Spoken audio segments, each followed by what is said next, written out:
नमस्ते, सदावत्सली मातृभूमि, जय हिंद। दोस्तों शुरू करते हैं आज के डिफेंस समाचारों को। चलिए बढ़ते हैं पहले डिफेंस अपडेट की तरफ। दोस्तों बेंगलुरु स्थित aerospace startup new space research and technology ने अपने high altitude pseudo satellite prototype का 24 घंटे से अधिक का उड़ान परीक्षण पूरा कर लिया है, जो कि सफल रहा। और ये एक महत्वपूर्ण उपलब्धि भी है, जो कि दोस्तों भारत के अनमैन्ड एरियल व्हीकल जो एक्सटेंडेड एंड्योरेंस क्षमता वाले होंगे, उनके विकास में एक महत्वपूर्ण छलांग है। आपको बता दें कि हैप्स एक सोलर पावर यूएवी है, जो कि बुशलेस डीसी इलेक्ट्रिक मोटर का इस्तेमाल करता है और इसका मैक्सिमम टेक ऑफ वेट है 80 किलोग्राम का। और इसका परीक्षण चित्रदुर्ग में किया गया है। बता दें कि ये स्टार्टअप कंपनी हैप्स के एक फुल स्केल वर्जन को तैयार कर रही है, जिसका maximum take off weight 450 kilogram का होगा और इसकी पेलोड क्षमता 35 किलोग्राम की होगी और ये 90 दिनों तक हवा में रहेगा। परीक्षण के दौरान 100 किलोमीटर प्रति घंटे की गति बनाए रखते हुए समुद्र तल से करीबन 20 किलोमीटर की ऊंचाई पर 7 दिनों तक ये जो प्रोटोटाइप है, इस प्रोटोटाइप का अब आकलन किया जाएगा। कहा जा रहा है कि हैप्स का फुल स्केल का जो विकास है, उसमें करीबन 450 करोड़ रुपए की लागत आएगी और भारतीय नौसेना को इस परियोजना का बड़ा फायदा मिलेगा। ये सौर ऊर्जा संचालित लंबे समय तक चलने वाला यूएवी निगरानी, संचार रिले और अन्य महत्वपूर्ण समुद्री एप्लीकेशन के लिए कई संभावनाएं रखता है। चलिए बढ़ते हैं नेक्स्ट अपडेट की तरफ।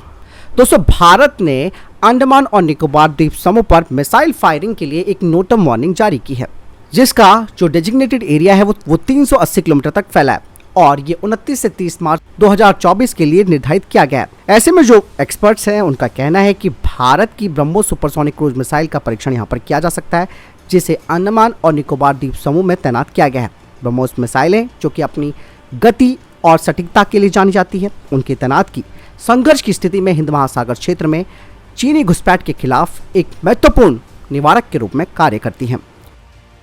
बढ़ते नेक्स्ट अपडेट की तरफ। दोस्तों भारतीय ड्रोन निर्माता आइडिया फोर्स 100 किलोमीटर की दूरी पर 100 किलोग्राम तक के पेलोड को ले जाने में सक्षम एक मानव रहित हवाई वाहन यानी कि यूएवी का विकास कर रही है, जिसका इस्तेमाल लॉजिस्टिक्स और सैन्य दोनों पर्पस के लिए किया जा सकता है। यूएवी की क्षमताओं का इस्तेमाल करके कंपनी का लक्ष्य पर्यावरण प्रभाव को कम करते हुए लॉजिस्टिक चुनौतियों का समाधान करना है। इसके अलावा 100 किलोग्राम तक के पेलोड को परिवहन करने की क्षमता आइडिया फोर्स को बढ़ते लॉजिस्टिक क्षेत्र में एक प्रमुख खिलाड़ी के रूप में भी स्थापित करती है। कहा जा रहा है कि शुरुआती जो ध्यान है वो केवल कमर्शियल लॉजिस्टिक्स पर केंद्रित किया जाएगा, लेकिन बाद में रक्षा क्षेत्र के लिए इस ड्रोन को और ज़्यादा विकसित किया जाएगा, क्योंकि लॉजिस्टिक ड्रोन सेना के लिए कई तरीके से काम आ सकते हैं। इसके अलावा इनका इस्तेमाल सप्लाई चेन मैनेजमेंट और रिकॉनेसेंस में किया जा सकता है।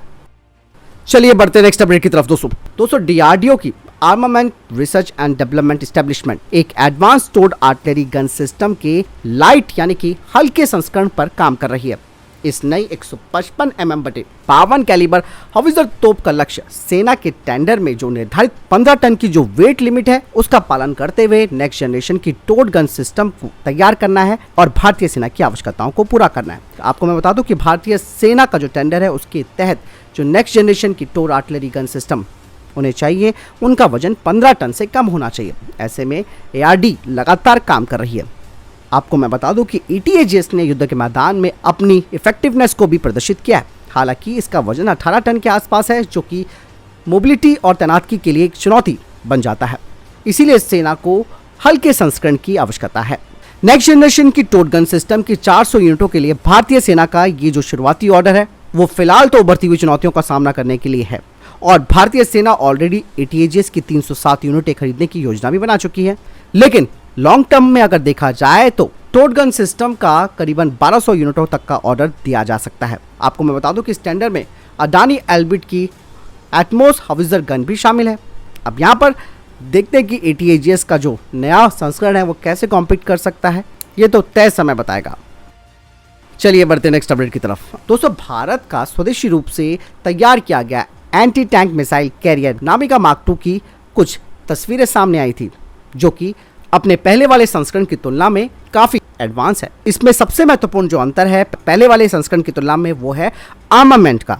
नामिका MK1 में दोस्तों करीबन 6 नाग एंटी टैंक गाइडेड मिसाइलें यानी कि ATGMs थी, लेकिन MK2 वर्जन में 4 लॉन्चर कॉन्फ़िगरेशन का ऑप्शन दिया गया है।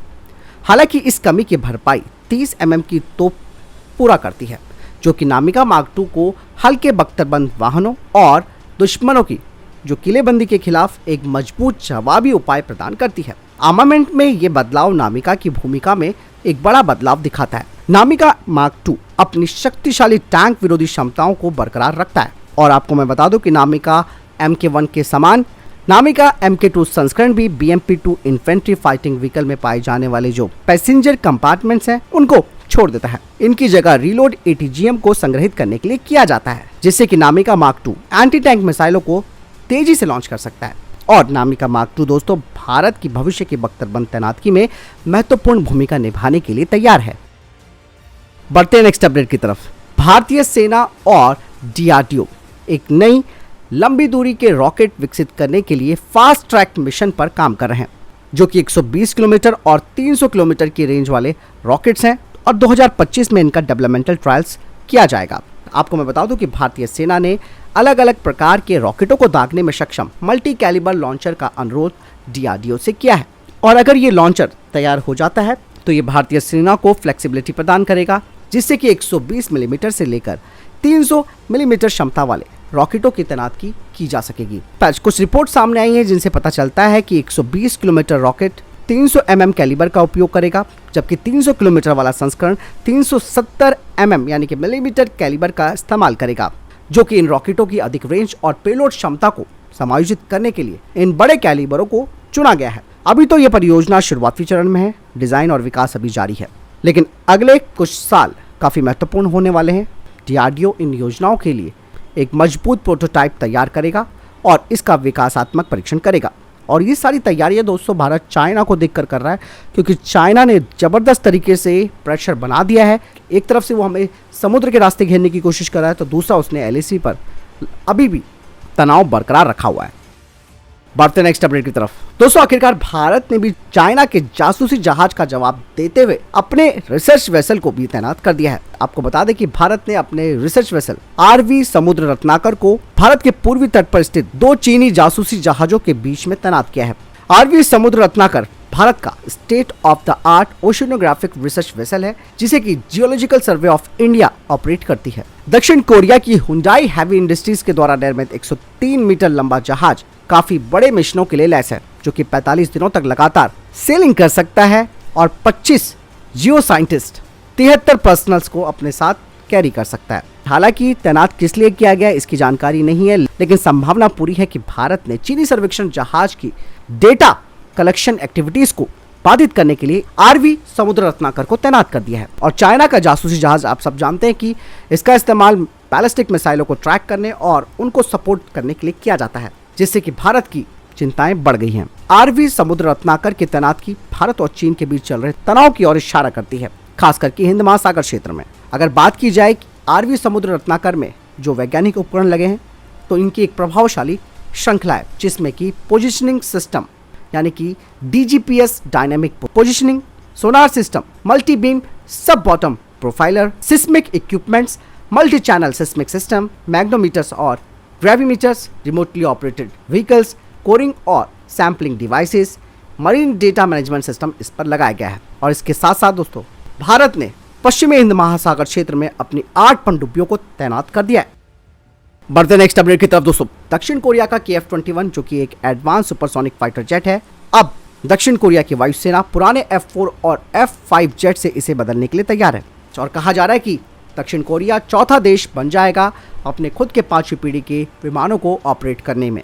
कहा जा रहा है कि दक्षिण कोरिया की वायुसेना को 2026 में अपना पहला KF-21 मिल जाएगा और आगे देखते हुए दक्षिण कोरिया का लक्ष्य अपने KF-21 का और विस्तार करना है, और जिसमें कि 2032 तक 120 यूनिटों को संचालित करेगा दक्षिण कोरिया।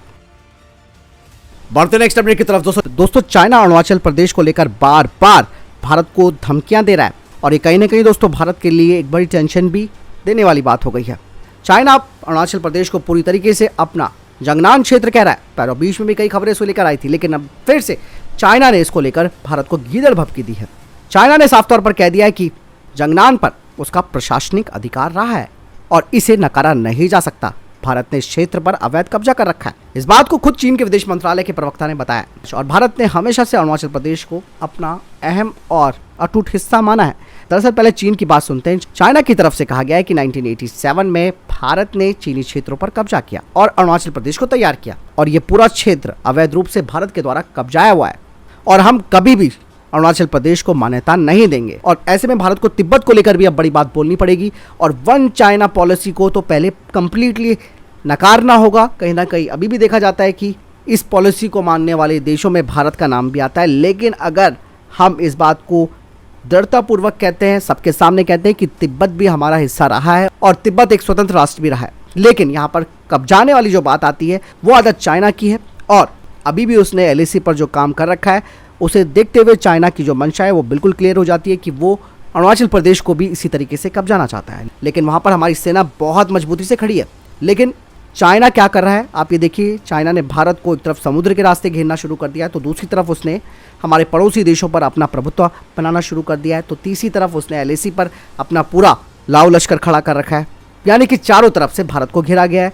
लेकिन दोस्तों ये बात आगे बहुत बड़े टकराव में बदल सकती है क्योंकि चाइना बार बार भारत को उकसाने की कोशिश कर रहा है। हालांकि भारत का जवाब बिल्कुल इसमें न्यूट्रल है कि हमें चाइना की इन बातों से कोई फर्क नहीं पड़ता। लेकिन अगर बात युद्ध और जंग तक आती है तो इसके फिर गंभीर परिणाम चाइना को भी भुगतने पड़ेंगे। इसलिए दोस्तों भारत डिफेंस पर सबसे ज़्यादा फोकस कर रहा है। मालूम है कि चाइना कभी भी कुछ भी कर सकता है। फिलहाल इस बारे में आप लोग क्या समझते हैं मुझे कमेंट सेक्शन में लिखकर जरूर बताइएगा। बढ़ते नेक्स्ट अपडेट की तरफ दोस्तों, 22 मार्च को तेजस मार्क 1A फाइटर जेट ने एक बड़ा मील का पत्थर हासिल किया और इस दौरान लो स्पीड टैक्सी ट्रायल्स इसके किए गए। लेकिन अब इसके हाई स्पीड टैक्सी ट्रायल शुरू हो गए हैं और HAL के चेयरमैन ने कहा कि इसकी पहली फ्लाइट अगले कुछ हफ्तों में होने वाली है।